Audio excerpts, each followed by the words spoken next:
आजवाला खुट्टा चार्ज गरेर सर एकैछिन कहाँ पुग्छ कि sir. Hello guys, welcome back to my new blog. हजुर सन्चै सल्लाह, म पनि सन्चै छु। अनि म चाहिँ अहिले उठेर अनि भिडियो एडिट गरेर अनि अपलोड गरिसकेँ, हेरिदिनु होला है। म चाहिँ अनि उठ्न चाहिँ भर्खर उठेको है। अब यहाँ बिस्तारै मिलाइदिनु पऱ्यो। अनि आज बिदा छ नि त, आज मात्रै 3-4 दिन बिदा, 3-4 दिन बिदा, 3-4 दिन क्या नि हो होइन।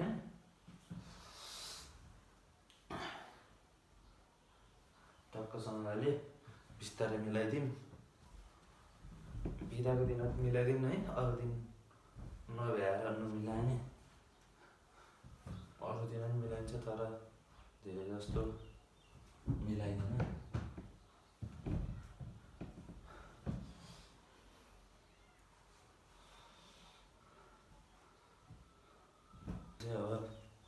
मिलाइहालेँ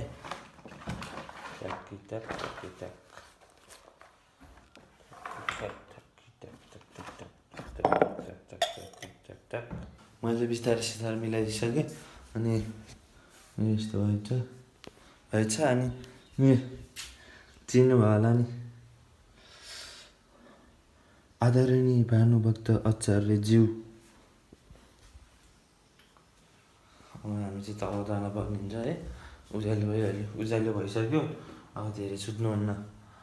उठ्न त म कति बजी उठ्थेँ भने 6-7 बज्न लागेको थियो होला। अनि भिडियोहरू एडिट गर्दा धेरै टाइम लाग्छ नि त, एडिट गर्नु पऱ्यो। अनि डाउनलोड हुनु पऱ्यो त्यो एडिट गरेको भिडियो, टाइम लाग्छ।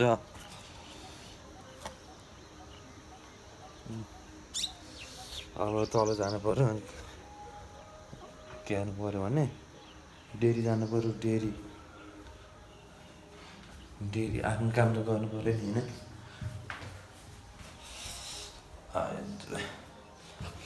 आज दिनभरि क्यारेर बस्ने हो, थाहा नै छैन।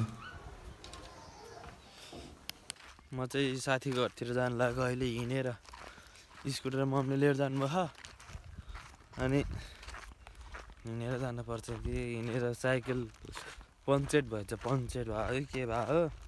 अनि त्यो साइकल बनाउने अङ्कलको चाहिँ त्यो साइकल बनाउनु लिएर जाऊँ भने त्यो साइकल बनाउने अङ्कलको ढाड सड्क्यो के भयो, बनाउनु सक्नुहुन्न होला। अस्ति गएको थिएँ। अनि एक ठाउँबाट अर्को ठाउँमा हिँड्न पनि नसक्ने हालतमा हुनुभएको थियो कि। हामी चाहिँ पुलको बाटो हिँडेर आइरहेको। अनि माथि गएर देखाउँछु रोक्नु है ल। यहाँ चाहिँ खै पिच गर्नु होला है। बाटो चाहिँ दामी छ कि, बाटो चाहिँ राम्रो छ। अलिकति भन्दा अलिक धेरै अल्प भएको हो क्या। बाटो चाहिँ A1 है, A1 अलिकति उकालो भन्ने हो। अलि उक्लिन गाह्रो हुन्छ कि यहाँबाट चाहिँ, त्यो धेरै उकालो छ नि त। योभन्दा पनि उतापट्टि अझै उकालो छ क्या। बाटो चाहिँ दामी बनाउनु त, अलिकति उकालो हो भन्ने मात्रै हो।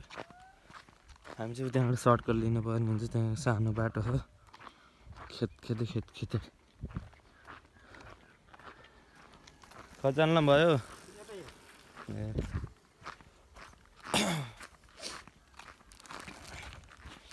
हिँड्दाखेरि अघि दकुर रहेछ यार।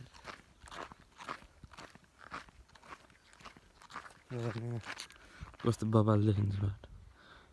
बाइक स्कुटर यहाँबाट सुट घुमाएर चलाउनु त दामी मजा आउँछ। साइकलमा फेरि फाट्छ। हामी चाहिँ आयो कुकर ग्यास चुलो बनाउने रे। सोच म भविष्यमा त्यही काम गर्नुपर्छ, केही गर्न सकेन भने।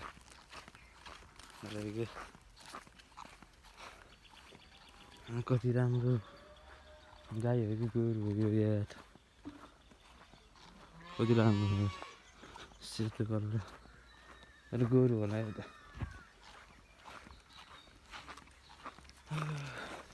कपाल काट्नु जानु लागिरहेको है। हाम्रो राइडर चाहिँ बाइक कुदाइरहनु भयो तलबाट यस्तो चार्जवाला खुट्टा चार्ज गरेर चाहिँ सर एकैछिन कहाँ पुग्छ कि न सर रातभरि चार्ज गर्ने रातभरि चार्ज गर्छन् अनि अहिले दिनभरि भ्लगरलाई हान्नुपर्छ यो उजेल चोक हो यो चाहिँ उजेल चोक होइन यो कहाँ हुँदैन तिमी अहिले म चाहिँ अनि यहाँ तिम्रो साथी आइरहेको गरिसक्यो ए म त भ्लगको कन्टेन्ट पायो क्या अब अनि ऊ त के हो यो मान्छे टर्न अन्त ऊ त केपीबालाई चाहिँ नाक हान्नुपर्छ यो टर्नहरू पायो यसमा चाहिँ हामी यो त हुँदैन हामी त म चाहिँ जिम जानु लाग्यो अँध्यारो भइनु लागिसक्यो हजुर राखिदिनु कि थोरै अरू तपाईँ खानु अब हामी चाहिँ जानुपर्ने हुन्छ साथीभाइहरू टक्कसँगले चाबी चाहिँ यहीँ छ कि मैले लिएर गएँ उता यहीँ रहेछ यहाँ रहेछ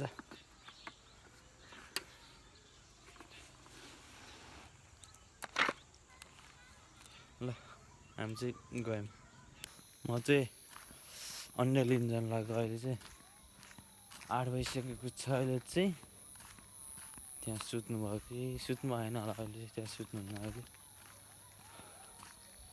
अन्डा सिद्धै थियो अन्डा लिन जाऊँ भनेर अन्डा लिन जानु लाग्यो भातहरू फेरि पाकिसक्यो अब आएर अन्डा फ्राई गरिदिनु पऱ्यो अनि खाइदिनु पऱ्यो कि बाँच्नु टक्कर जाम है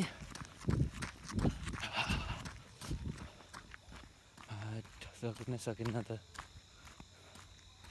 आज पानी कम भयो होला पेट अलिअलि दुख्दा जस्तो भयो कि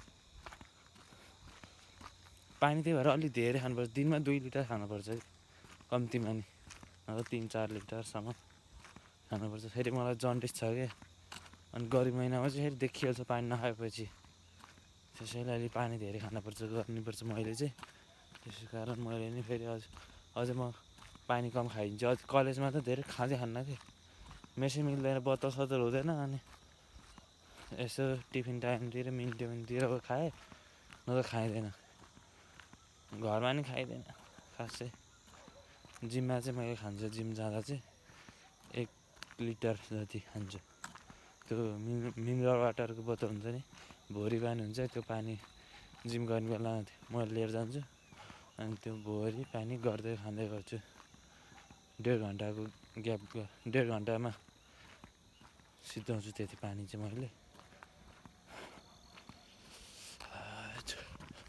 गाह्रो भइसक्यो गाह्रो यो फ्ल्यास बालेको फ्ल्यास बाल्दाखेरि त आँखा केही पनि देखिएन है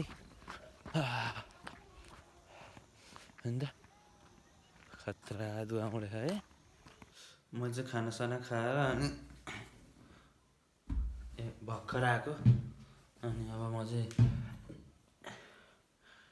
1 गिलास दुध अनि यो मुर्रा केरा भन्छ मुर्रा केरा यो खानुपर्छ यो बेलुका राति सुत्ने बेला खायो भने वेट गेन हुन्छ अरे त्यही भएर मुर्रा केरा र 1 गिलास दुध खाएर सुत्छु म चाहिँ आजको लागि यति नै अब आजको भ्लग है इन गरिदिउँ है अनि सबैले माया देखाइरहनु होला है आजको लागि यति नै छ सब गाइज सबै लाइक सेयर सब्सक्राइब गरिदिनु ल thank you for watching guys by